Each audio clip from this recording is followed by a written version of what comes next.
Ask yourself whether or not, how you feel about hunting. Personally, I think it's a positive experience. I did a lot of research on the internet and interviewed a couple of my classmates and one of his fathers, and also I have friends who hunt. Today I'm going to talk about the environmental and economic and psychological impact of deer hunting. My first point is in environmental impact.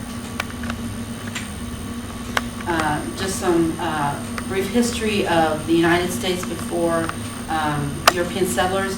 The Native Americans numbered in the millions, and they didn't really have a problem with apex predators because they didn't have domesticated animals such as cows, sheep, goats, pigs, chickens. They lived in harmony with the apex predator.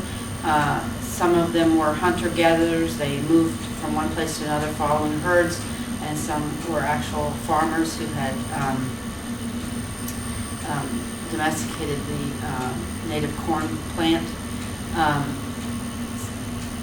They also, like I said, didn't have domesticated animals. So them and the coyotes and wolves kind of kept the deer population in check.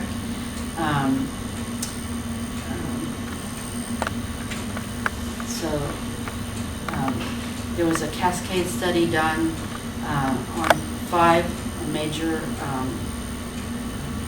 national parks: Olympic, Yosemite, Yellowstone, Zion, and Wind Cave. As you can see from this chart here, while the apex predators were in place, the trees and the deer population were able to thrive and coexist. From 1890 all the way to 1864, I believe it is, the apex predators were either eliminated or declined to the point where, as you can see, the tree population began to go down and the deer population went up. This is a picture of the damage in Yellowstone National Park, where the deer have been, they browsed and removed the bark from the trees and the lower limbs. This is a picture of an area where they're allowed to browse and there's no trees or saplings and no bushes. There is a fence here on the other side of the fence where the deer are not allowed to browse. The trees have recovered substantially. With overpopulation, during years of reduced food, they do come down into rural areas that once were not populated. And as you can see, here's another example of the browse line and the damage that the deer have done to the trees in front of this home.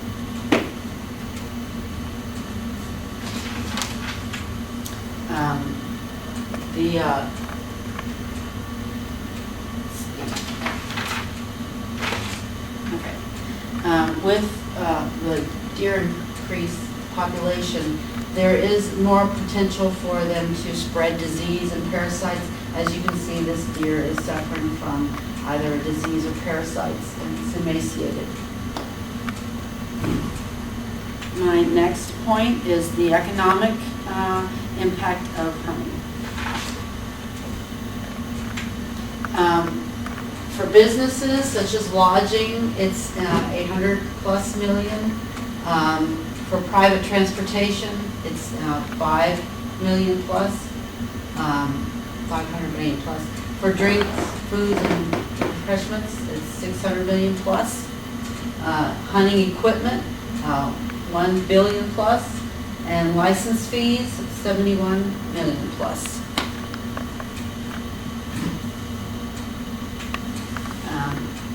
For the Northeast in 91, sales tax is 200 million plus, jobs was 7,000 plus, salary and wages was 100 million plus.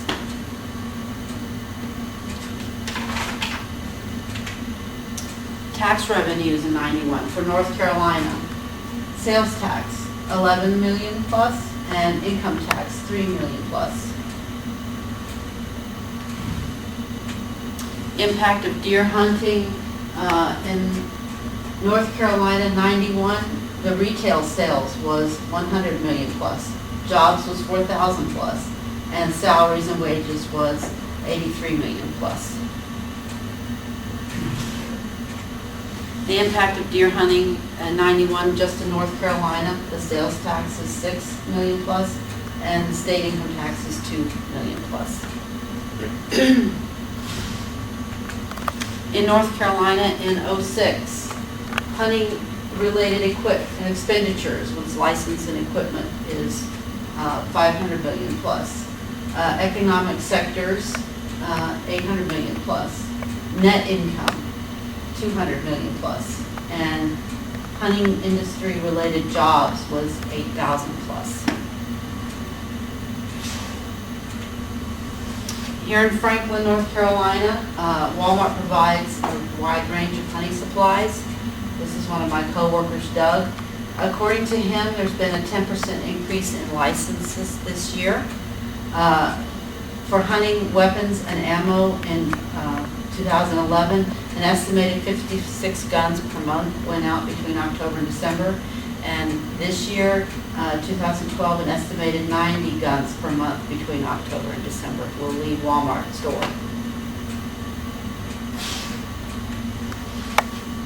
If for some reason hunting was prevented or stopped, the public would have to pick up 70% of the dollars recovered from hunting goes towards conservation and wildlife management. That's the first picture here. Taxpayers would have to pick up the costs, and that could estimate between upwards of 9 million plus. Collisions is estimated to go up 218%. 3 billion increase in crop damage, and 1.4 billion increase in healthcare and disease control for rabies. And this is a deer that has died from rabies. My next point is the psychological benefits of hunting. This is Mr. Dills and his son Matthew Dills. I interviewed them. Part of the generational traditions are, as young children, they go with their uncles and fathers, and they're not allowed to talk. They're not allowed to carry anything. They're not allowed to handle the weapons. They're there just to observe. Rites of passage would be being able to enter into the conversation, carry the equipment, eventually be able to carry the weapons, and eventually be able to shoot the weapons. I interviewed Matthew. Some of the things he's learned is the respect for the environment, and also respect and take pride in taking care of his equipment and purchasing his equipment.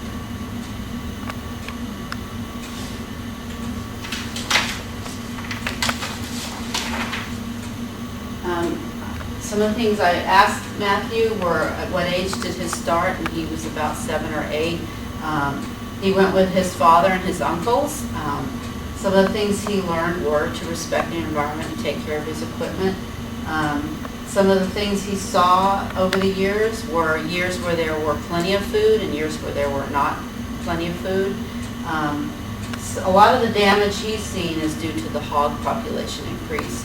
He hunts on public land, so he really hasn't seen a lot of the damage the deer increase in the deer population causes. And I asked him when he feels like he became a man, and that was when he was first able to go hunting by himself. I think he said it was between 16 and 17. He felt really good about being able to do that because so much he had learned from his fathers and his uncles gave him the confidence to be able to do that. I interviewed his dad, and his dad said much of the same things. He went about 4 or 5 years old. His uncles and his father started him hunting. He saw much of the same changes, years where there were plenty of food, years where there weren't.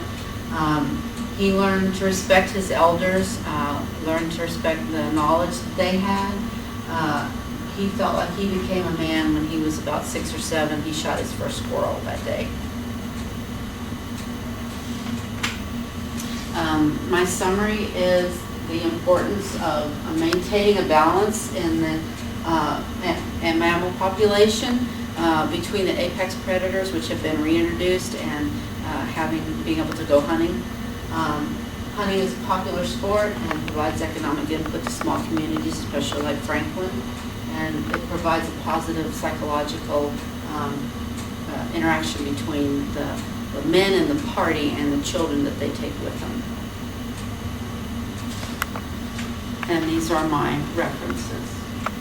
I hope you will consider what I've said today and agree with me that hunting is a positive experience for everybody involved. Thank you.